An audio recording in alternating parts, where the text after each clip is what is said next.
আমি চলে এসেছি। মনে হচ্ছে আপনার জন্মদিন। Happy birthday brother. শুভ হোক আপনার আগামী দিনের পর। Thank you. কিন্তু আপনি কি? আমাকে চিনবেন কি হবে? We meet for the first time today. By the way, আপনার ফ্রেন্ডের কিন্তু আমি উড বি হাজবেন্ড। আপনি এখানে কেন আসছেন? কেন আসবো না? তোমার ফ্রেন্ডের জন্মদিন আমি না আসলে হয়? আর কিছুদিন পরে আমাদের বিয়ে হবে, আমরা অনেক মজা করবো, চিল করবো, হানিমুনে যাবো, অনেক এনজয় করবো।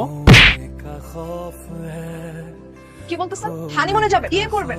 এই ফ্রেন্ড তো আমার, আপনার তো কিছু না। তাহলে আপনি এখানে কেন আসছেন? হ্যাঁ, আপনার সঙ্গে এবার বিয়ে ঠিক হয়েছে নাকি বিয়ের ডেট ফিক্সড হয়েছে? কোনটা? আচ্ছা, আসতে মতো বলো না।